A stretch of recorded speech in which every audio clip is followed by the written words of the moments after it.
Good morning, everyone. This is Alexandra Berthoud from the Feng Shui Society in the UK. And today I'm going to interview Master Felix Andrian, who is based in Indonesia.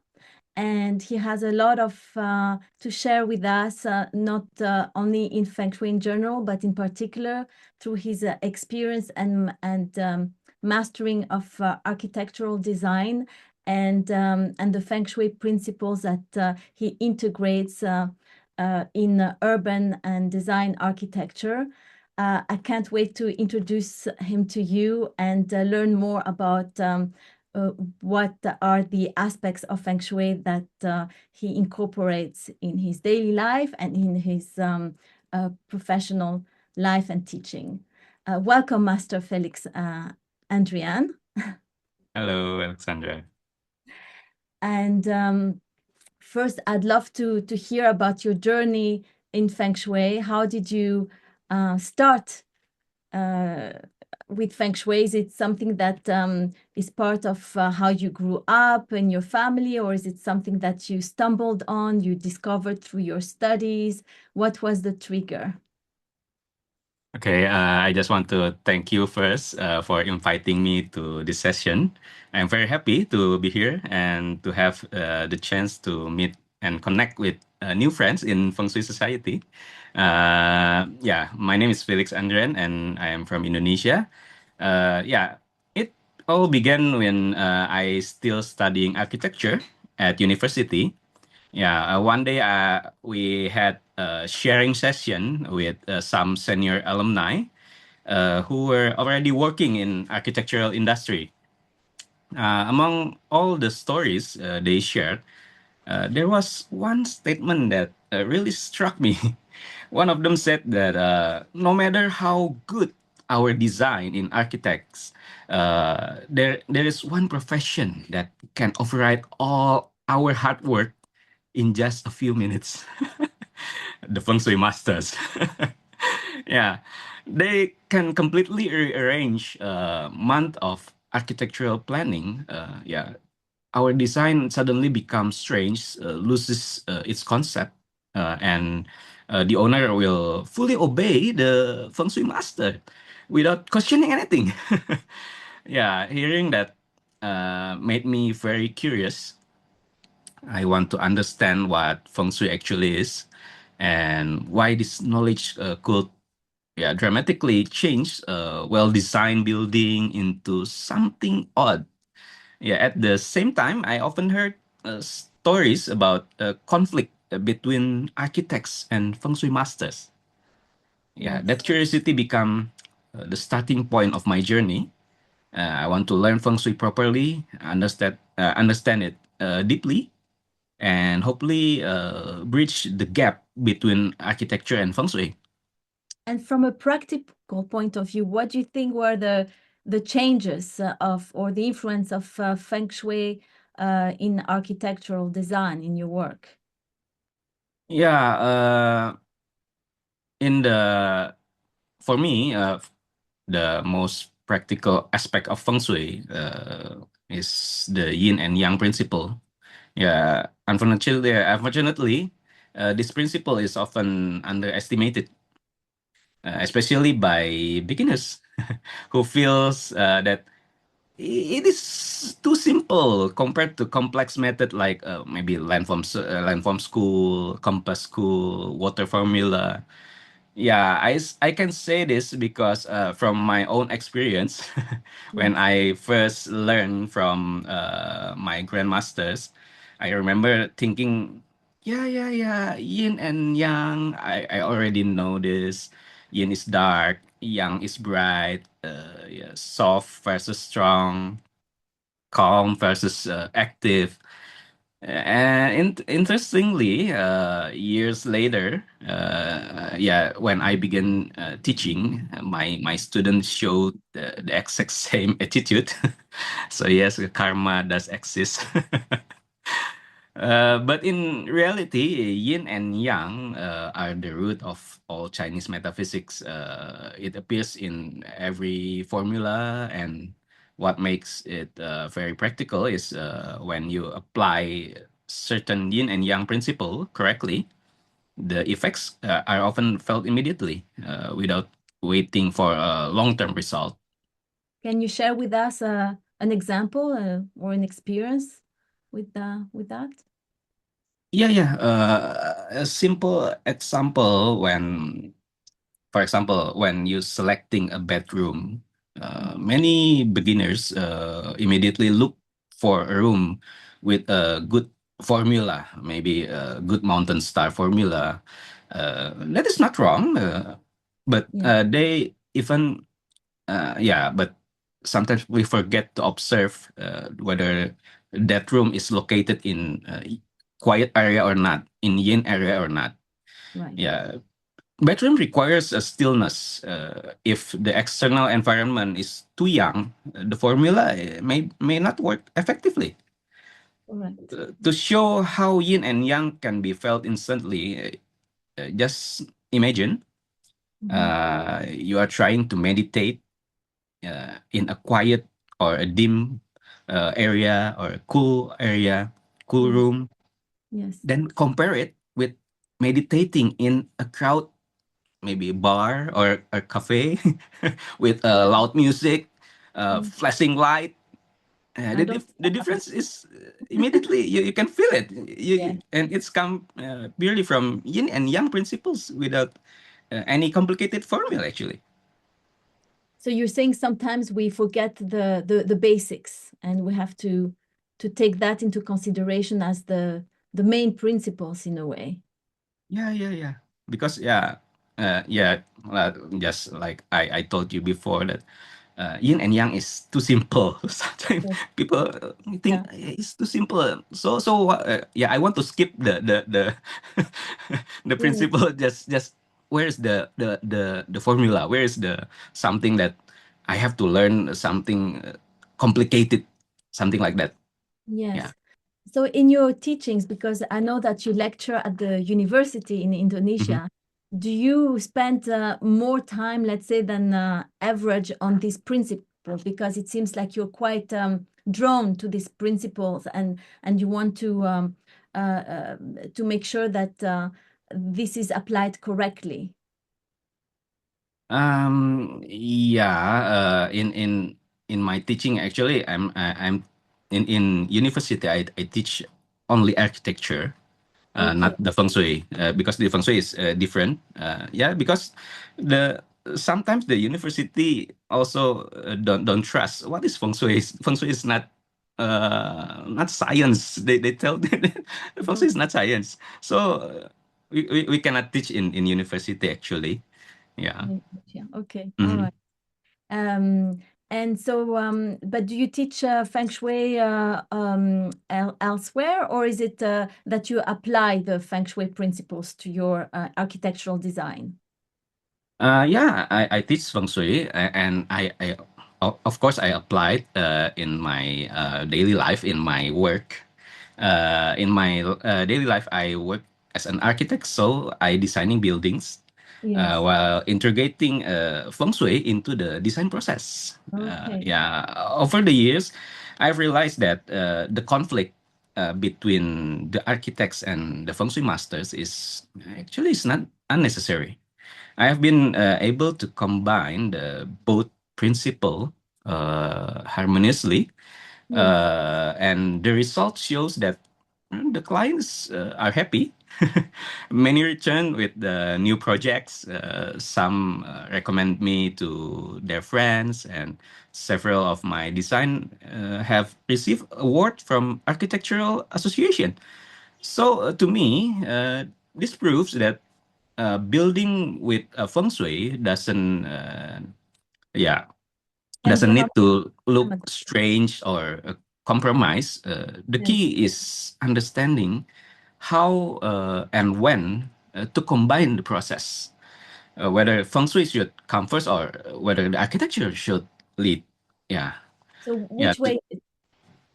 yeah. Today, yeah, actually, feng shui should come first. Okay. Yeah, so the architect will use feng shui as a part of the design concept.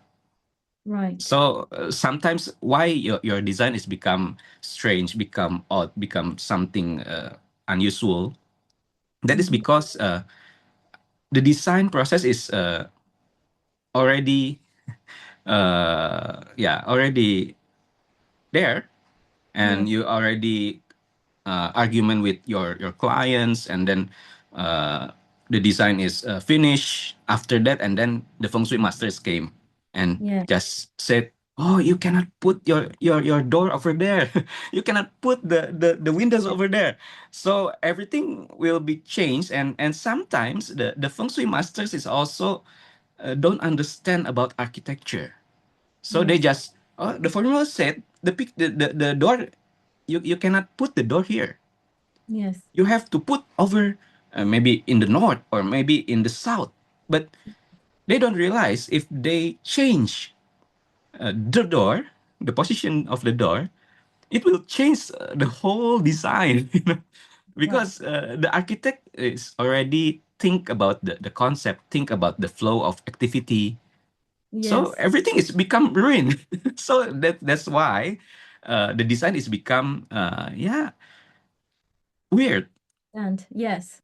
So it's Mhm. more practical to start from the beginning, the feng shui, in terms of identify the landform, the environment, and placing the important let's say orientations from the Yes, of beginning. course. Yes. Yes. Yes, of course.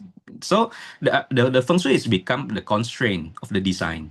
It's the Hmm. same with if you see where's the sun rise. Yes. Architect will think about that. Oh, okay, the sun will rise in at the east, right? So Yeah. how we design the building. Right. So if maybe you are in my country, there's only two season, rainy season and dry season. Maybe in your country there's four season. So that More will or be less. different. That will be different. So if Right. you okay in rainy season, like I mean in my country, so which orientation is the best? Correct. So Yes. we can Based on the arrange from the yeah. beginning. Yes. Yes. That makes sense. Yes. I know a lot of I mean, that's what architects should do as well. Is also they take into consideration the natural light. Yes, Yeah, of course. the sunrise and the sunset and different directions. Yeah. Oh, that's wonderful. And I know, Master Felix, that other than Feng Shui, you also studied with different masters, and Mm-hmm. you other than Feng Shui, you also studied Bazi and also Ziwei Du Shu, which is at least in my view, is less popular than Bazi, which is the four Mm-hmm. pillars or the traditional Chinese astrology. This is a different type of astrology. Do you use it in the architecture or it's completely different? Yeah, actually, Zhuwei Tosu is nearly the same with the Bazi. Yeah, so it will, I mean, studied about the person, right? Yes, Not the building. Actually, the feng shui is the building. So yes. 八字 and 紫微斗数 that's only complement about this method actually. So I sometimes applied is just because of the person the clients. So we check the client's 八字, we check the client's 紫微斗数 something like that, and then after we know who is the Mhm. clients, and then we can combine it with the feng shui, right? Okay. So And we when you combine with feng shui and combine with design also. I see. And when you say combine, you would locate, let's say, the client in its best location. Is that what you mean, or are there Mhm. other aspects that you use as well? Yeah, mostly it's like that.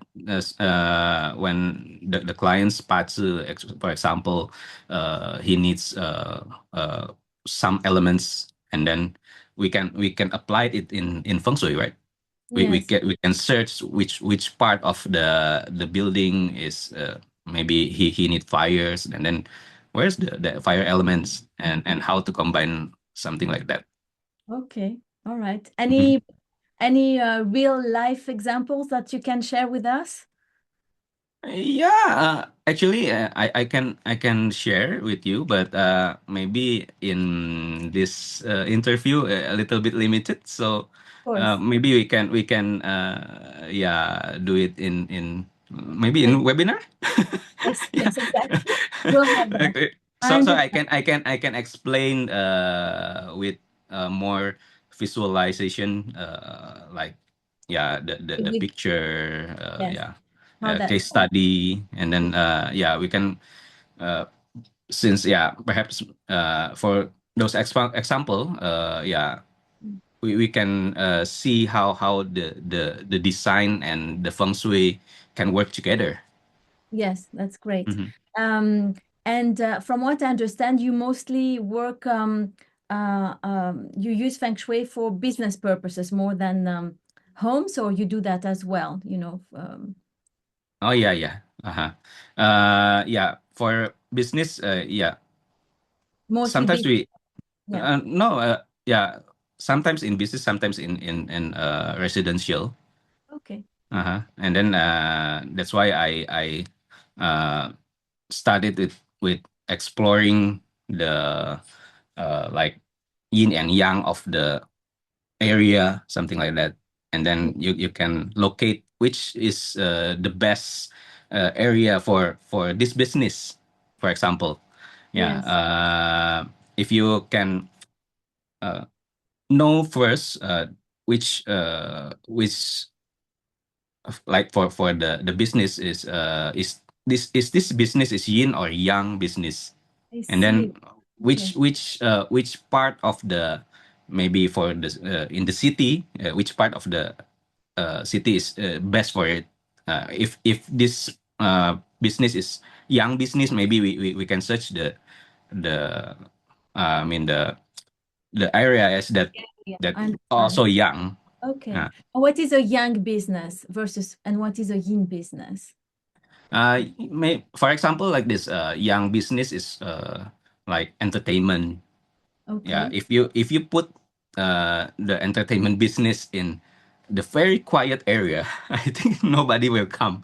And if you want to make like in my country in Bali, there's Yes. a resort, something like that. Oh, Uh, I lost you. uh, Okay. Yes, Sorry. that's fine. Yeah, uh, like a resort. You want to stay in the quiet resort sometimes, right? So Yes, if you put the resort in the middle of the city, in the crowded of the city, so it will not work. of course. Yes, yes. Yeah. Then, So and what it a yin business? It would be exactly what you say, a resort, or would be like a spa business. yeah, What? spa Yeah. business, something like that. Need Yeah. calmness, need like maybe yoga class, Okay. something like that. Yeah. I understand. Yes, that makes sense. Right now, you combine teaching and your projects in architecture. And do you, with every project, do you use Feng Shui? That's accepted by the clients, or is just certain projects? Or do you think that Feng Shui is quite accepted in your country, or is really a client to client base? Um, Actually, now for me, I am a specialized design with feng shui. So people searching me for designing with feng shui yeah, or some in nowadays Yes, because I can combine this method, this feng shui and the design. So my clients now is came from my other architect friend. I they, see. Yeah, they suggest their clients to use yeah. feng shui because yeah, they can work together with me because I Okay. understand what their language actually, Yes. their design language, and then I can put the feng shui into Yeah. the design, yeah, more easily, so they can accept Okay. Yes. what is the reason why I have to do like this, and sometimes uh, I use architectural language to explain Yeah. the feng shui. Okay. Yes, So that's so maybe that is the yeah I can share with other feng shui practitioner. yeah. So how to interpret the feng shui to design language. So you can collaborate more easily with architects. That's wonderful. Yes. And maybe just a last questions on Feng Shui and and its integration into your projects. Um, Hmm. Other than yin and yang, is there another method that you use, like the flying stars, the eight mansions? Is there Oh, something of course. particular that some practitioners, they just maybe they use intentional feng shui or something, or just eight mansions? Do you have a special way of practicing? Yeah, of course. I applied Flying Star. I applied Eight Mansion, and I see the problem first, Mm, which yeah my clients need, what my clients needs, mm-hmm. and Yeah. then after that I will apply the right methods for them, because sometimes the clients needs the fast effect Yes. and sometimes they want the everlasting feng shui. So Yes. you have to choose which method that you have to apply in their design. uh, that's why yeah, yin and yang is, of course, I always use this because you apply in you can apply it in eight mansion, you can apply it in flying stars, of Yes. course, because yeah, yin and yang is the root of the feng shui, right? So that is the I think that is the missing link of the why the beginners is applying the feng shui. At the beginning, I also do that because yeah, I just go too straightly to the flying star example, like that, and then yeah, why it's not works very well. So I remember again, and I have to use yin and yang. Yeah, that's why we have to apply this in all of feng shui methods. Yeah, I use yeah, sometimes I use the the right the right methods for a right person, something like that. Yes, yes, person to person base. Well, that's a Yeah, very honest realization. Thank you for sharing this with me and with the audience. Um, so we're coming to the end of this interview, Master Felix. That was oh, really okay.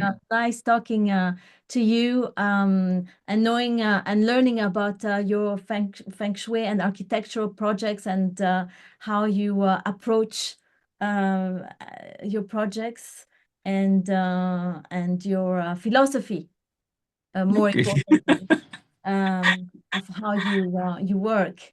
That was Mhm. really meaningful, and we hope to see you on perhaps on a webinar that we will organize soon with you. Of Uh, course. so in the meantime, I wish you well. Thank you so much for Thank you being so with much. us. Really a pleasure, and we'll be in touch. Thank you. Okay, thank you. Thank you.